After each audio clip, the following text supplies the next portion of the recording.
Hello, ladies and gentlemen. Welcome to another installment of Good Enough to Fail. I am Sabrina Childress, and my partner Elsie is out today. However, at the end of this episode, stay tuned because she will be dropping in with two things can be. If I said that right, okay, she's gonna kill me.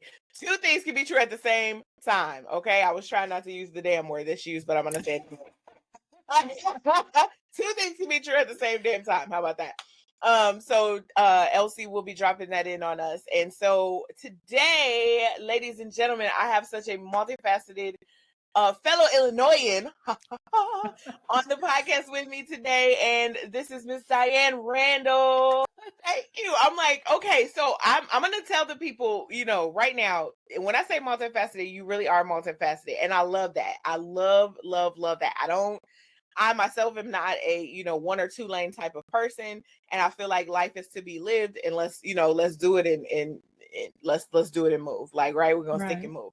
So you are an author, you are a consultant, you are a vegan, if I'm not mistaken. 20 years. And, Yes. okay. You are an instructor.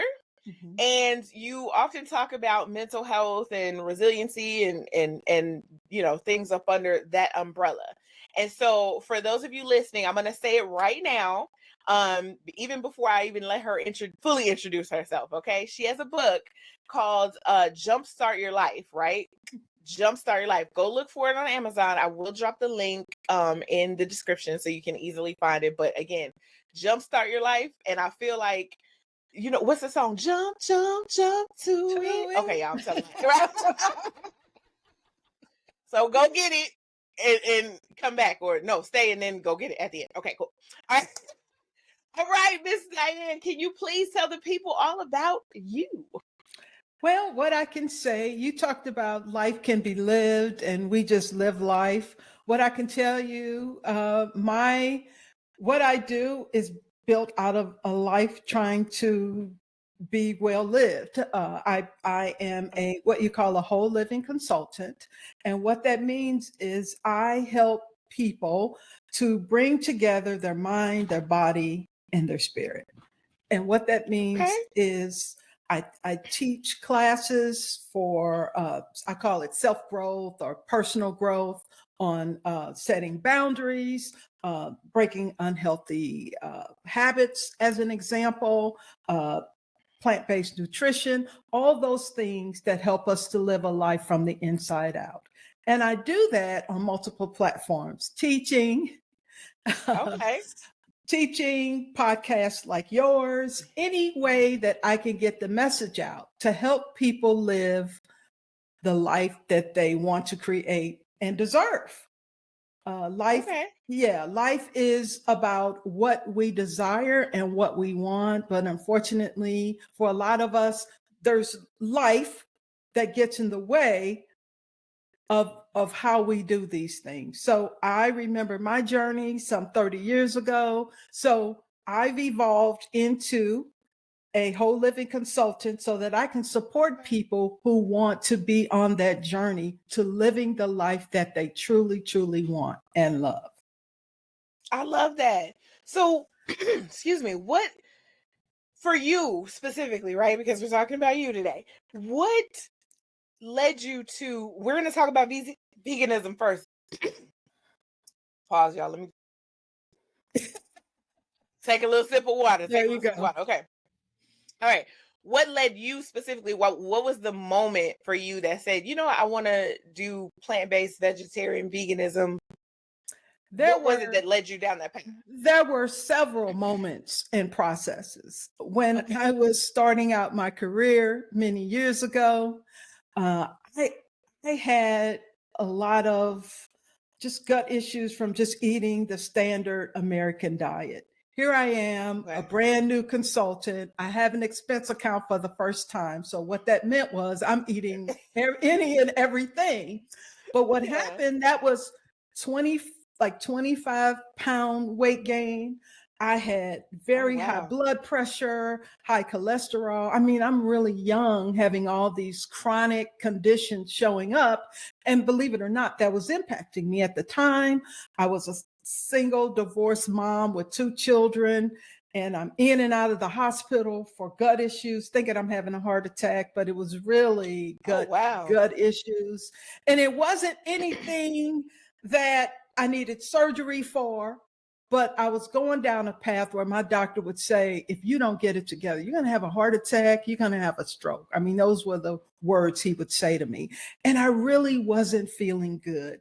So my journey to being plant-based vegan really started in my 20s. It just started, okay, I stopped eating beef. I just started my process because it's not something you just wake up and do overnight. You know what I mean? It is with intention.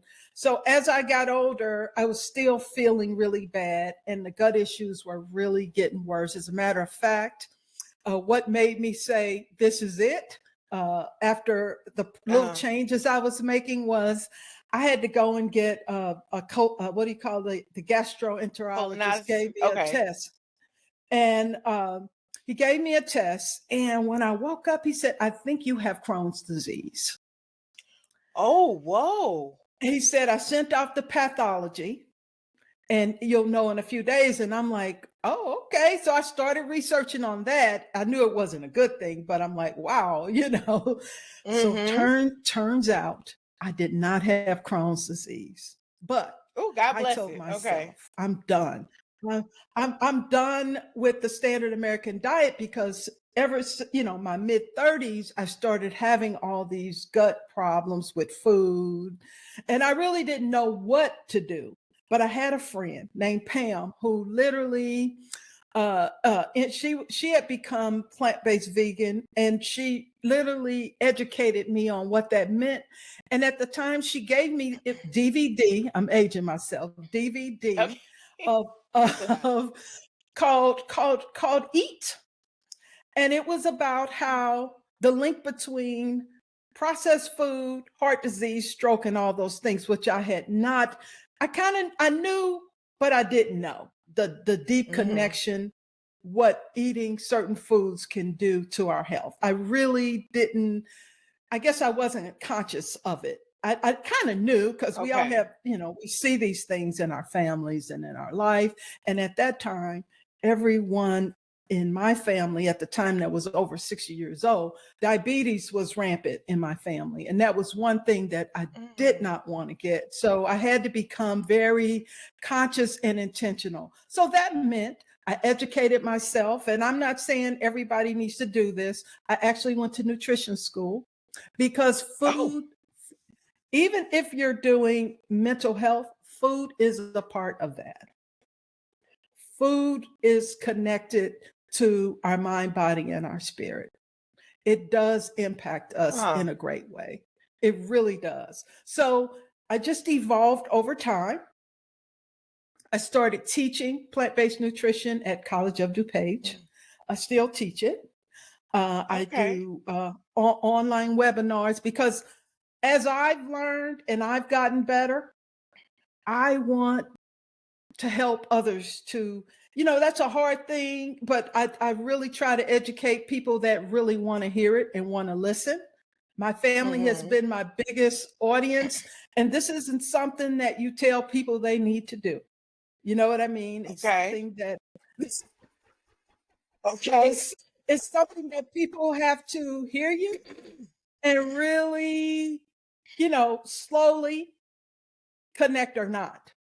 I'm actually launching a podcast in January called Plant-Based Curious, because people want to know, but I'm not telling you or advocating that you do anything.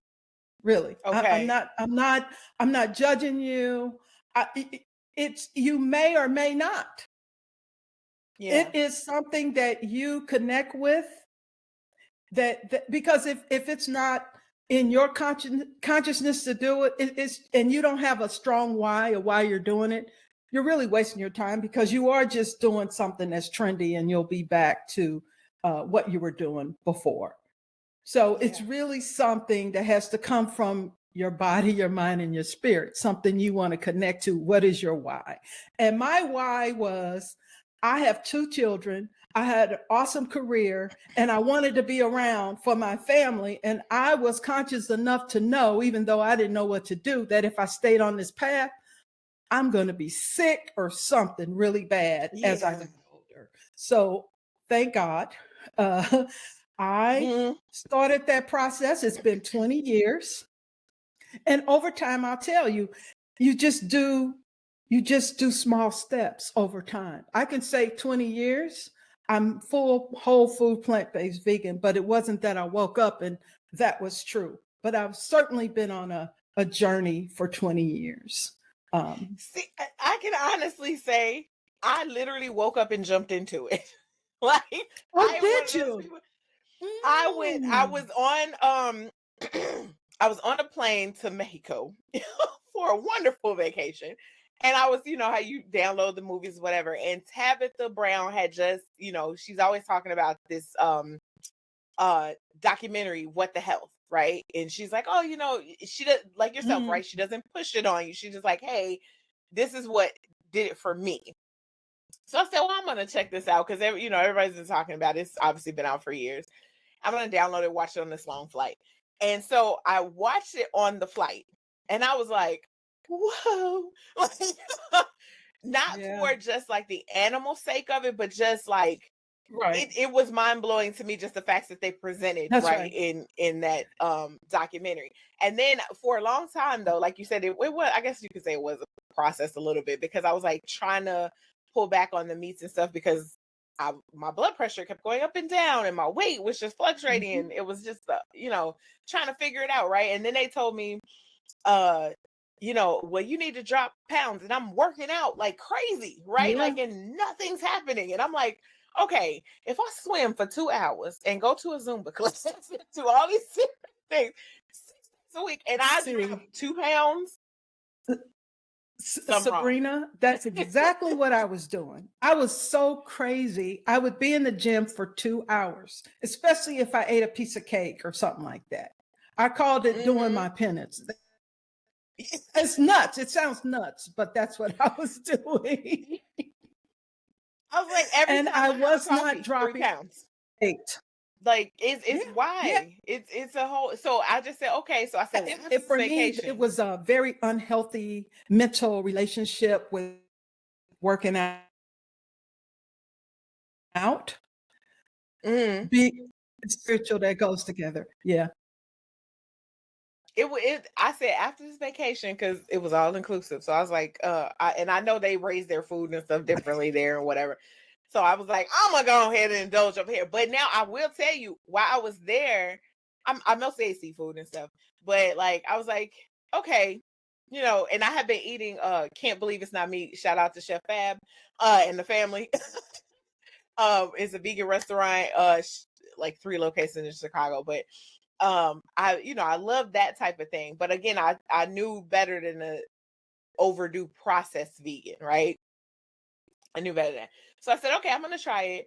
And that was in October, and so it's now almost January and I am still doing it.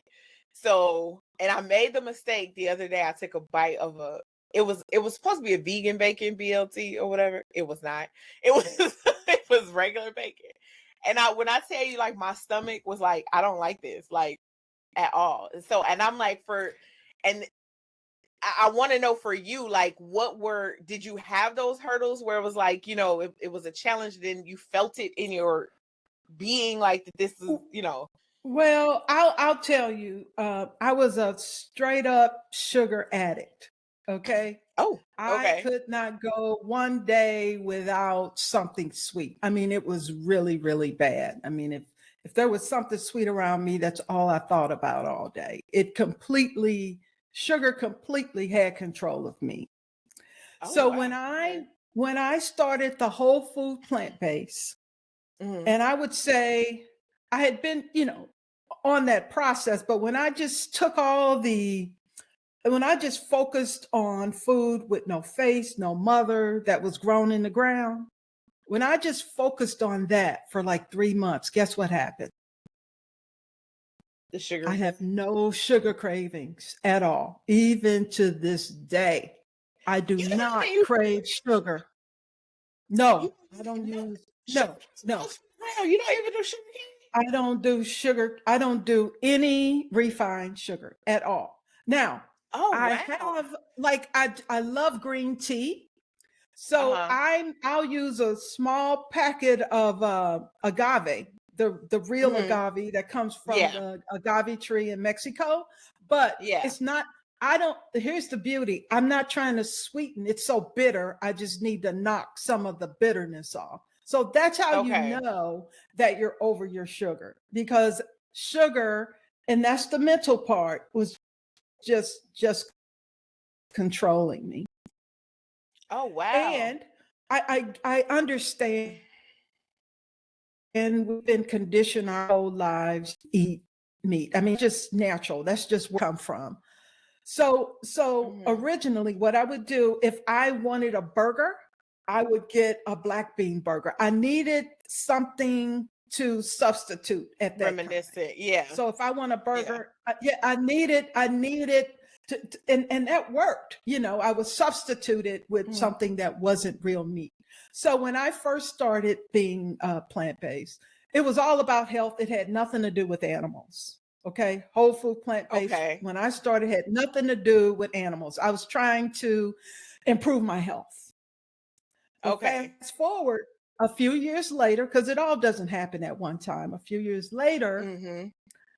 I saw this documentary of a farmer that brought driving a truck to his farm. He opens the back door and lets a sheep out, an adult sheep. Hmm. So they took the sheep up to the barn, and that sheep turned around and ran back to the truck. It did it about 12 times.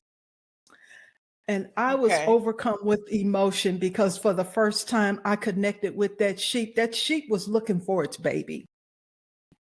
Oh. And it it was just wailing and wailing and wailing. And in that moment, I connected on that level with that animal, and I haven't been able or wanted another animal because now I see myself in the animals. Hmm. They love, they have kids, Oh. no, they cry, they play. So for me, Diane, I Yeah. made that deeper connection, and that's how I can say I'll never eat another piece of meat because of my why and my deeper connection. Oh wow. So I That. always Oh say my I'm gosh. vegan for the animals. Yeah. Some people connect with the Yeah. environment.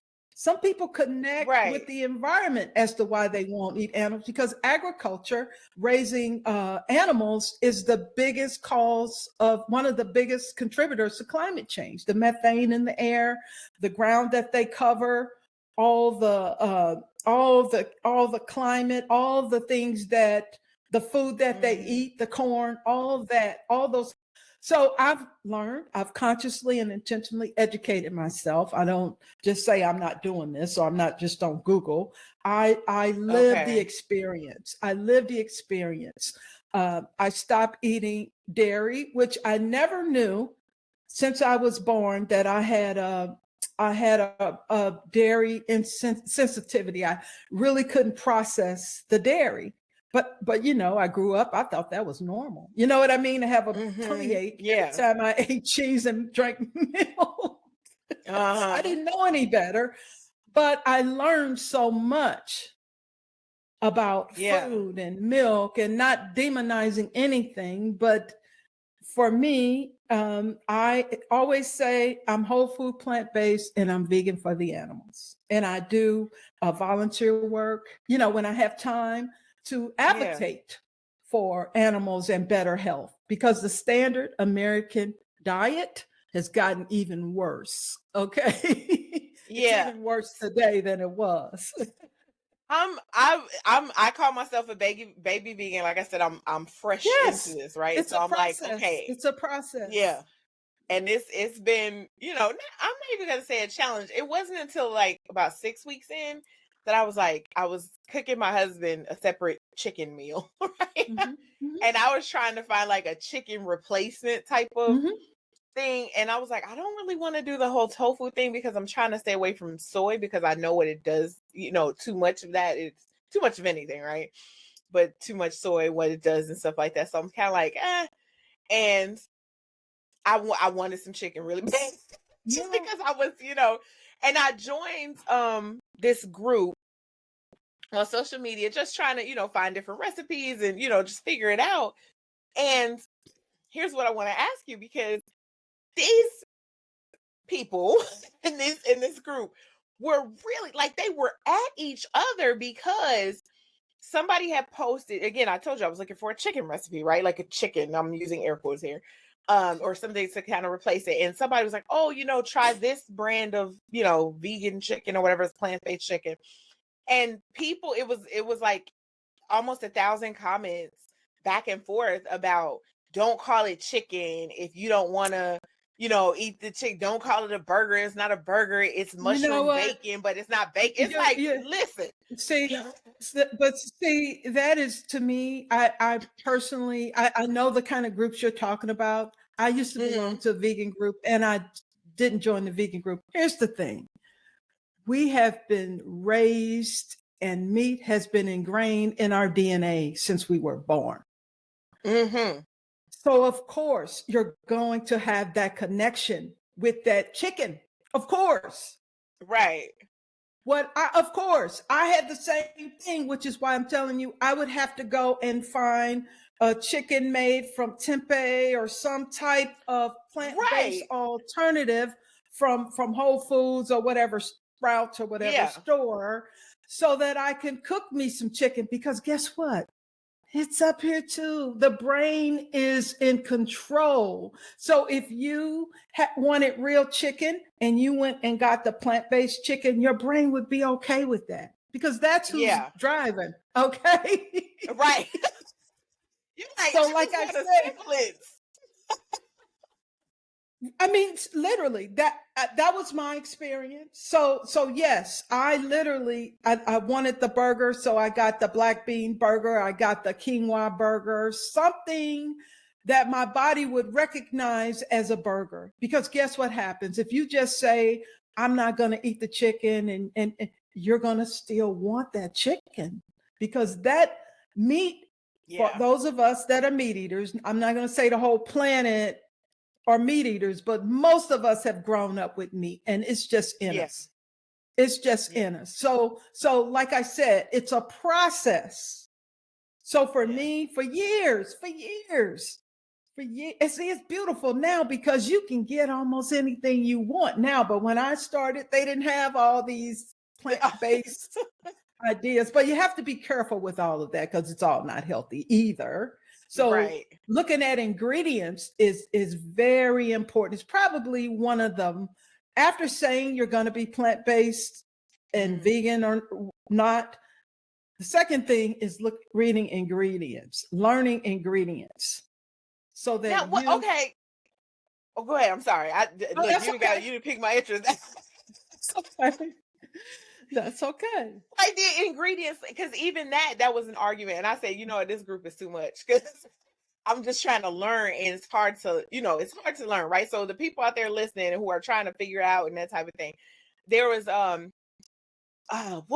there was an ingredient that the vegan community was saying wasn't vegan, palm oil or veggie oil or some type of. You know what? There's a lot of things out there. One of the groups when I was on Facebook, Fork Over Knives was a great one. I want peace in my transition. Okay. I don't want to fight about it, which is why I don't put anything on anybody. I model that behavior, and I've modeled the behavior, and I've attracted more people that way than trying to be down someone's throat for what their consciousness is. It's just not for me to force you into anything. I do more by eating the way I eat. That shows you more that, I mean, I'm a role model for people unintentionally, because I'm not Okay. saying, hey, look at me, here's what I'm doing. Because people say my kids, my husband, don't get them to do anything. Absolutely. I Because mean, I'm still making separate meals. you can still, cook a veggie for both of you all, but you are just the role model for that behavior. And guess what? People see the changes in you and they want to know, what the heck are you doing? Yeah. I'm 64 years old. Okay, come through. And I'm telling you, and I say that to say all these years, it has really, really helped me. I'm not in the hospital, thank God. I'm not, when I do have stuff going on, I don't have all these underlying conditions. And I'm just grateful for where I am. And that's why I told you how old I was, just grateful for where I am with my health, because I can play with my family and, connect with people and do all the things I want to do.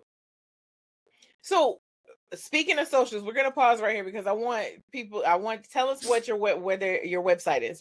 Tell us your website so we can. My website is www.dianerandallconsults.com. Yeah. So and from your website, you have your book on there. You have your bio, speaking, all of these things, so people can kind of all these things check on you out, there. right? And my podcast launches in January, and I'm also going to have a group with that podcast. Yes. And how do we find the podcast when it appears in January? Just search by the name, or I will have on my front menu a menu item that says podcast. Okay. Yes. Okay, great. So make it easy for Yep. Yeah. And you can subscribe to you can subscribe to my newsletter right now, and then you'll definitely get that information on DianeRandallConsults.com. Okay. So now just okay, so quick little pivot here. With the transitioning, I'll say that, into a vegan or plant-based lifestyle, right? You do talk about boundaries. So I'm going to take boundaries in a different direction a little bit here, right? Okay. Because a lot of times, right, you hear and you read and you see, right? And people say boundaries, boundaries, boundaries, set boundaries, have boundaries, put your boundaries in place. And what I've noticed that a lot of people do when they hear that or they read that and they try to implement it is they set demands and not boundaries. And I am very intentional about saying, like, that's not a boundary. Like, that's not how you go about it. So, and the podcast, right, we're on Good Enough to Fail. Can you tell us about, or give us an example of kind of like a failure in setting a boundary and how to properly set a boundary? I can tell you about boundaries. This is probably the #1 interview that's requested. Okay. Boundaries. Okay. I talk about it all the time. Okay. So a boundary, first of all, it's not a wall. It's not a demand. It's really setting the tone for how we want our relationships to be, how we want people to connect with us. Mm-hmm. It's about us knowing what we need and want from others and communicating that clearly and firmly in love and kindness. That part. In love and kindness. Because what happens when you don't set a boundary, and we all know this, when someone asks us to do something, we already know, we have that inkling in our gut that says, I don't want to do this, but guess what happens? You do it anyway. Mm-hmm. We have in us innately something that tells us where our thresholds are. Okay. But I think the biggest problem is we weren't taught boundaries when we were growing up because our parents, everybody stepped into our space and that's how we grew up. But as we got older, especially in the workplace, that's really where you learn it, or college, you feel like, oh my God, this person's all in my space. So you literally have to teach people how to treat you. You literally have to do that because they don't know where their edges are. They don't know who you are. So I always talk about the workplace because it comes up mostly in the workplace. So if your boss comes over to your desk and he says, Sabrina, I need this report, and it's 5:00 and I'm just making this up, and you got to get to the daycare by 6:00. Mm-hmm. I need this report. So that you who has no boundaries is upset because you think right now you got to stay, you got to get to the daycare center, but you're not communicating that to your boss. You're not saying a word. You're just probably cursing him out on the inside and upset instead of saying, you know what, Joe, I can have this for you at 8 o'clock, 9 o'clock, 10, whatever, whatever you can do for him in the morning. It's about in that moment, letting him know that you can't stay now. You don't have to defend why you don't stay, but I will have this for you in the morning. Instead of getting upset, not saying anything, and staying till 6, and then you get to the daycare at 6:20 and you're charged $40 for picking the child up late. Absolutely. So it's communicating clearly what you need from people. And I'm saying, people say, well, I don't want to hurt anybody's feelings, because this is all internal stuff that we tell ourselves, which has nothing to do with you. It does, but it's you getting out of that fear of speaking up for yourself, because it does take courage to set a boundary. But it's in that moment, he's saying, I need this report. Sure, I'll get you the report, but I can have it tomorrow at whatever this time is, and he can say, well, can you get it by 10? It's a negotiation. I'll just say that. Absolutely. Of when you deliver it. But to sit there and just get upset, because that's what most of us do, is and people say, well, I don't want to hurt anybody's feelings, but guess what happens? And we've all had this experience. You don't say nothing, and over and over again, he's coming at the same time, but you're mad because he's coming over every day, or texting me or emailing me at 5 o'clock, and you're mad at him. And I'm saying, why are you mad at him when you clearly didn't establish a boundary around that? Right. Yeah. You did not communicate clearly and firmly that 5 wasn't a good time. But yet, and you're saying, I'm scared to speak up, but guess what happens? The 5th time Joe comes over, you're full of resentment, upset, and you just start yelling at Joe. Yeah. You start yelling at Joe about always coming over to you. I mean, we've grown up with this. We've seen this over and over and Absolutely. over. So guess what? So what behavior is not going to be the best for you in the long run?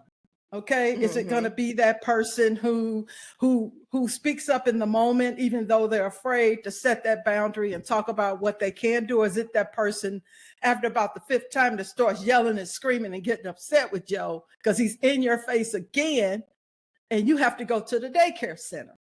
Right. So, and then Joe says, you let me do, well, you didn't say it was a problem. No. Well, he didn't know. And I'm using Joe as an example, but Joe is representative of family, of people that come into our space. Representative of people that come into our space. Part of us grow up, part of it is the wanting to please people because for whatever reason we grow up, and that's part of what we come out of childhood with. But that part, the just to please and not really taking into account what do I need? So setting boundaries is really exploring internally about who you are and what you need to navigate your life. Yeah. And this is with your husband, your kids, any human being that you're in relationship with. And people will respect what you protect. They will respect it if you let them know. I have a excuse me, a family member who I recently had an exchange with about her version of setting a boundary was, you can't ask me anything about my life. And I was like, yeah, that's not going to happen. Like, that's not going to happen. I'm going to ask you how you're doing because I love you. I'm going to, check on you because I love you. Now, if there are things you don't necessarily want to speak about, that's okay. But say that, like, say the specific thing that you don't want to talk about, that you're not ready to talk about. I'm okay with that. I will respect that. But to say I can't ask you because you're setting your boundary is I can't ask you about your life. Nah. Now, so my question to you is, was I wrong? Well, I'm not going to judge wrong or right, but if I say it's respecting that person whether you disagree or not agree. So if you, Okay. I mean, asking her how she is, that's, to me, that's a little different than don't ask me about my life. That's you showing your Yeah. love for her, and that's separate from asking her about her life, I think, because I But I talk to would think, family members. Yeah, that's different. But it's showing her love. That, to me, that's a little different than the boundary. If you would have said, ask her something about her life, then that would be not respecting her boundary. But to say I love you, how are you? That's a little different, I think. In my okay. opinion. And when Because when I we want to tell make sure I'm doing when, it right, right? wait Like, a minute, when I tell my family members that I love them, whether I mean, family, come on, whether yeah, we're in agreement or not, I don't need any feedback on that. I love you. I'm not waiting right. on you to say anything. You don't need to say anything. How are you? Yeah. And if you don't want to say anything, that's fine too. But I love you. That has nothing to do with feedback coming, from her. Okay. That's separate, Okay. right? So is that Now, is that okay to tell people? Is like, can I say that or no? Is that yes, like not a yes, like I feels more say that. instructive? I say that because from my heart, I love you. Of course, I'm going to say I love you. And yes, we have people that can't, it's hard for them to receive love. It just depends on where we are in our own Mm-hmm. personal growth. Okay. So Yeah. for me, I tell a family member, I love you. And if, or somebody that I know and I care about, and if they don't say anything back, guess what? It's okay. It Yeah. doesn't Yeah. change. It doesn't change the fact that I love you. I missed you. How Mm-hmm. are you? And even Yeah. if you don't answer, it's okay. Because when I say that, use that language, it's not about feedback. It's just my outpouring love for you. Okay. Okay. And if So, and because if you know it. somebody, No, go ahead, please. I'm thinking if somebody's angry about that, then there's something else going on that has nothing to do with you. Yeah.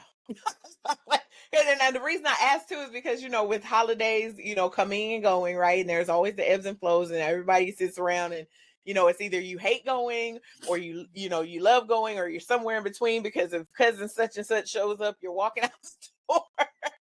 And it's one of those things, and I'm like, I'm okay with setting. I definitely set I tend to set my boundaries aggressively, and when I say aggressively, I mean I'm hard and fast about them. I'm just very matter of fact about them. And I don't expect everybody to be that way or to do, to set them that way. And I'm like, so it kind of brings the thought of like, is there a right or wrong way? Which is, I guess, goes back to my original question, which you've answered, for the most part. But, you know, how, like, what do I do? Do I need to talk to a therapist? Do I need to have a consultation with you and say, hey, here are the things that I'd like? Can you guide me in Well, that direction? sometimes we need to talk to a therapist because and I can tell you this from my own experience. I've seen therapists plenty of times throughout my life for Mhm. whatever reason. But if I'm getting a reaction that's a little hostile, then what that tells me is, okay, let me check in with myself in what I just said, Okay. All because right. the feedback I'm getting, I'm and believe me, I know about this part is I'm upsetting people with my language. So let Okay. me let me just check in with myself to Okay. to and this has nothing to do with them. Sometimes even I'll pause and just kind of, okay, where is that aggression coming from? What am I angry about? You know what I mean? If I can Mhm. just, pause and check in with myself. And that's what it's all about, checking in with yourself. So I can just tell you over time, I feel I've evolved. I'm not perfect, but I've evolved into a better person with my communication because I can tell you about my boundary. And it's the same thing I said to you. I said to you in the past that pissed you off, but I'm telling you the same thing now, and you're just hearing me. You're just hearing. Now wait.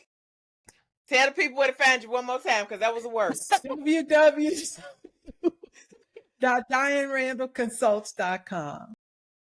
All right. Now I'll just, that was a word. Like, listen, you just, woo, okay. Rein it in.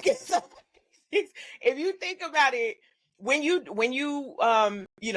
teach or instruct or consult, do you find that the process of your clients, like, does it kind of go on the same streamline, or is everybody different, or is it, does it take, some people are like, well, how long will it take me to get it? How long will it take me to learn? Here's what I say: you get it when you get it.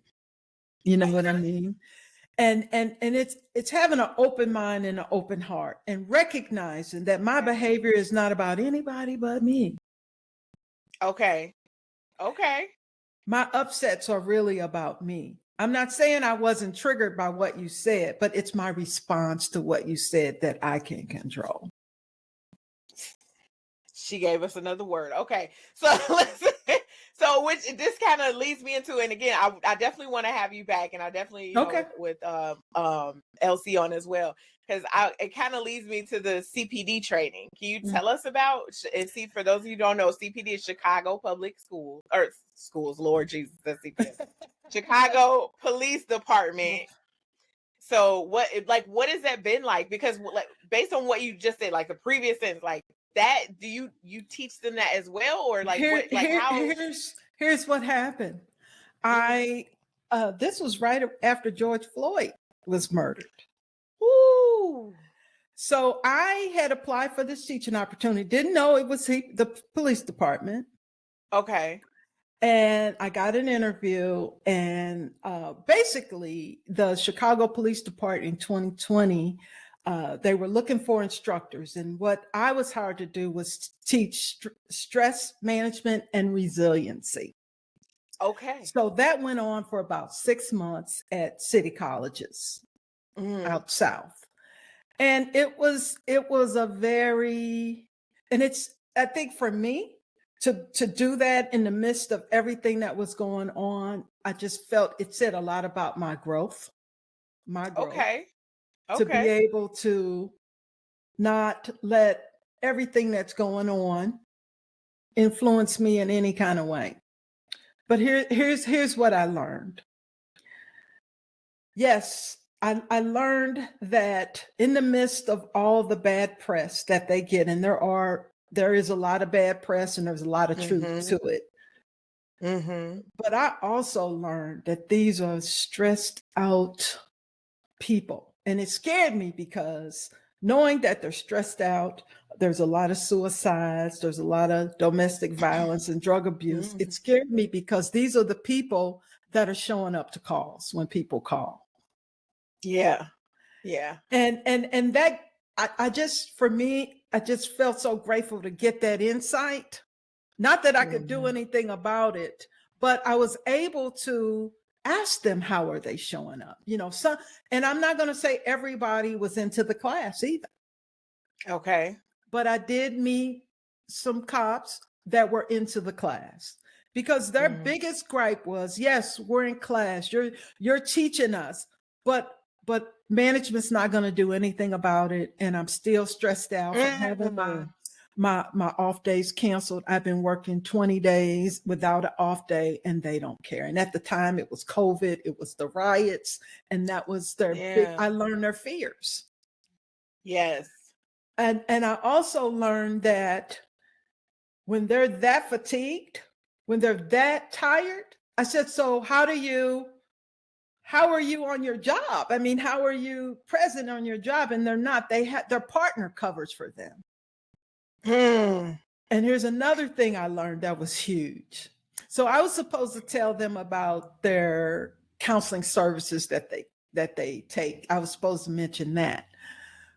But some of the cops wouldn't even speak, because they were afraid of others knowing that they had Ooh, concerns or that yeah. they weren't okay because, they have to support each other out on the street. So it was deeper than I Mhm. could have ever imagined, the conditions and what they go through. Not saying that I thought what some of them do was okay at all. Never changed my Mhm. mind about that. But for me, I felt my growth was that I could teach them and even ask them when they part of it too was I learned when they go on a call, and this is mental. They played a scenario out in their minds. And I thought that was Mm. that was scary too. I know they Yeah. have to think quickly. I get that. But sometimes you play the scenario out and you get there, that might fuel a different response. So That's a preconceived notion. Yeah. yeah. So Yeah. it's huge being a cop. There's not enough. I just felt that I gained more empathy for them, not accepting the behavior at all, and Mhm. knowing that there are some bad cops. And part of that is the training should be changed. Yeah. And feeling at the time, and I still feel now, how do you not shoot somebody a second after you show up? You know what I mean? Mhm. So yes, the course was the course, but I gained some empathy, but I also felt that they need to reimagine, and this is Diane Randall talking, the whole Mhm. police department. Reimagine Okay. the whole thing, because some states, I think it's Colorado, they have a mental health team. And when somebody calls with somebody from mental health, they have the mental health team go out. Mm. And they've really reduced shootings, especially with people of color. So there's some things going on. And when I say reimagine, I'm not saying defund, I'm saying spread that money out where you have real mental health professionals. You have people that give tickets, because that a lot of Mhm. times that's the first interaction, the tickets. Mhm. So to me, the cops are so overworked. What if we just save them for active, dangerous, violent things that are going Mhm. on? Because these people are worked to death. Okay. They are. They Yeah. are. See, I'm like, okay, I'm taking mental notes right now because I want to say three things. First is thank you for calling them people before you call them cops and officers. Oh yes, I yes. think a lot of the world, right, Mm-hmm. doesn't look at them as people. They Mm-hmm. look at them as officers, and then officers, for some reason, it evokes like a robotic, Mm-hmm. you know, systematic experience. So thank you for calling them people first. Mm-hmm. Um, Second, them going out with these preconceived notions is already scary enough, right? Because again, that's how, I don't know if you want to call them accidents, let's say incidents, right? That's how Incidents, these yes. incidents, right, Right, take place. right, right. Um, and you being in that room with those people, um, I feel like you did give them something. You know what I mean? I know you know that, but I'm saying it for the people listening, right? You did give Mm-hmm. them something, because as long as we are introduced to different ideas on, Mm-hmm. and how to cope, and different, just a different perspective, right? A different point of view. All of us walk away with something, even if Right. we don't realize it in that moment. So thank Right. you for being in And that room. and when I was hired at the time, I'm always thinking, what can I do? How can I be of service? And in that moment, and I found out I'd be teaching them, I said, okay, I can really try to understand what Hmm. is going on, but at the same time, give them the information, and maybe somebody will think about getting more help, or just trigger something. So Yeah. that's I'm always thinking about how can I serve others and help. I'm not going to say the world be a better place, but do what I can do to support people in better outcomes. I'll say that. Yeah. I'll say that. So one of the things, like, this is touching me because I I just saw the video. I don't know if you saw it, but recently, about the Winston-Salem situation, the university. there was a video of a student being handcuffed. I saw that. Okay. Do you know? Okay. I saw And that too. everybody has, yeah, there's no justification. And I did read what the university put out, the statement that they put out saying the officers did what they were supposed to do and so on and so forth. I Well, get it. It's yeah, PR. You got to back them. right. I get it. It's PR. You got to back them until your investigation is complete. Well, and that's what the cops would tell me, that the people hate them. Okay. Mm-hmm. They didn't like that the people hated them. But here's my thought. I think part of the issue was they protect each other under any circumstance. And I think that's why the dislike was probably at a level it was a couple of years ago, because of the protective thing that they all stick together and that kind of thing. Only with George Floyd did I see that kind of change, and I've seen inklings of that changing. But I also feel, what can I do as a person, a human being, to maybe I'm standing up there and I may say something as a woman of color that they may take into account. Mm-hmm. Like I said, I believe that policing needs to be reimagined, not just for us, for them too. Mm-hmm. You know what? The bigger question I ask, I said, who does this job because it's their passion? How many raise their hand? Maybe a couple. Wow. It's the retirement and the paycheck. So I think I walked away understanding a whole lot more than I did. Yeah, it was and I'm not gonna say it was an easy thing, because it wasn't. It was very challenging, because the people with the closed minds outside were the same way inside. And there's a lot going on, that I think. It just needs to be reimagined. That's the only, I keep coming up with that. I know, and I understand. I feel like the people listening to will get it. They will understand. Yeah. A lot of us have ideas about it, that we feel as citizens, right? It's just, the community we can't implement. I also understood in that moment why it's important for first responders to live in the area or the town that they work for. Extremely.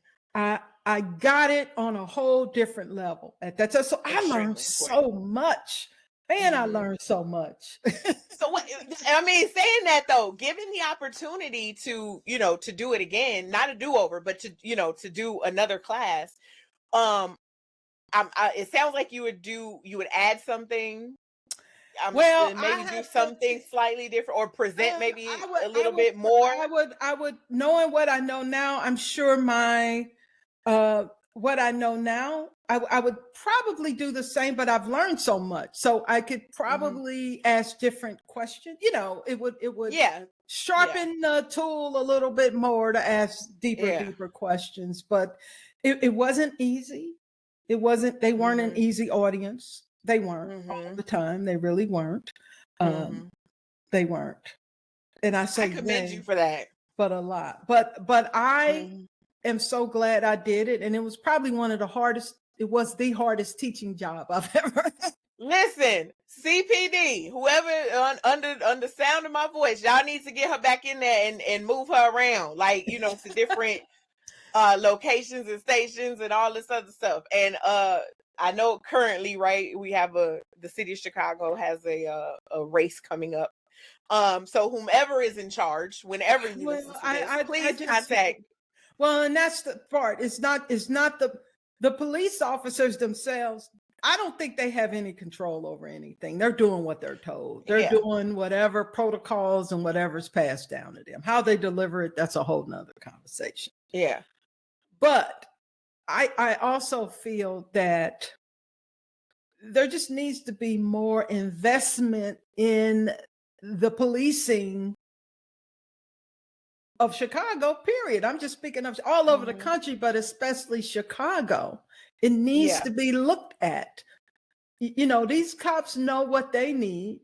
I mean, when I asked them, part of the training was what is causing them stress. I mean, Mm-hmm. this conversation could have gone on for hours. Yeah. So Yeah. I think they need to be heard, and I think the powers that be, the politicians, should look at the citizens as well as the cops. How can this relationship be improved? When I grew up in my neighborhood, we'd run out to the car. We knew the cops. We knew them. Absolutely. Absolutely. I They grew up knew the our same way. names. They knew Yes. our names. What are you doing Yeah. out here? Where's your mother? Does your mother know where you Yeah. are? I mean, that's how I grew up. Yeah.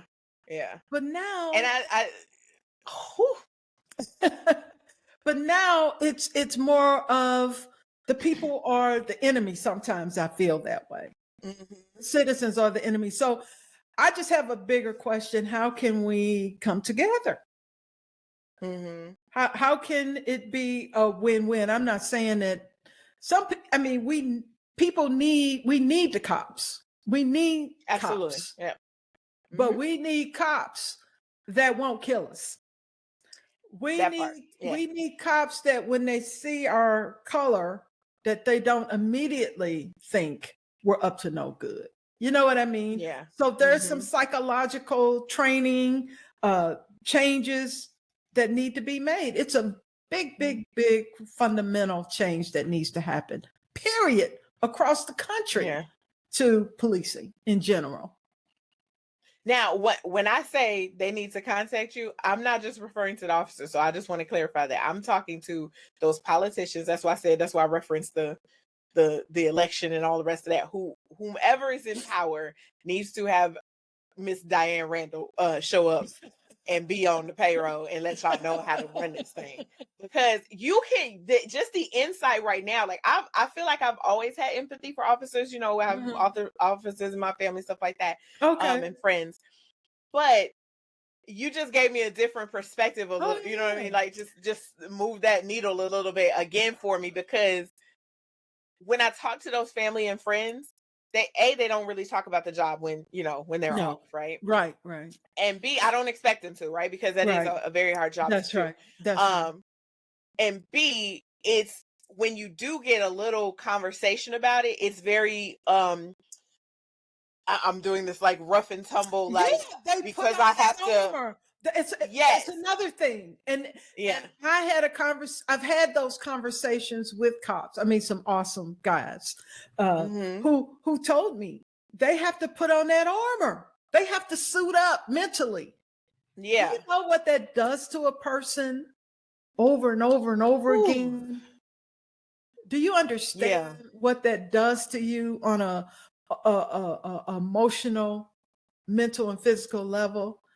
Do you know why they Yeah. have? Do you understand why they have suicides, alcoholism, domestic violence? Do you tend to start getting why they are in fight or flight mode 24/7, and the body's not made for that. It's just It's not. not. It's So not. yes, I Yeah. literally developed empathy.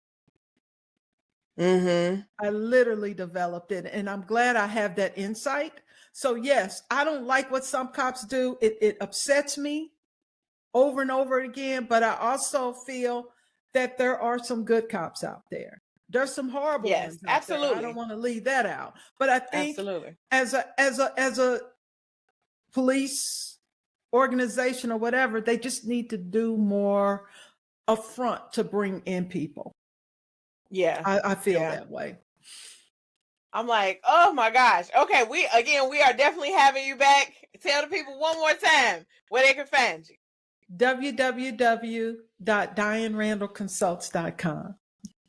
Thank you so much for being here. And like I said, when we have you back, I feel like I feel like in 2023, as we move, into the next phase of life, right? Right. I need to have you on a panel. There are two other people. I feel like I need to have you on a live panel. We're gonna make this happen because Okay. it needs to, for those of you under the sound of my voice that just scratched.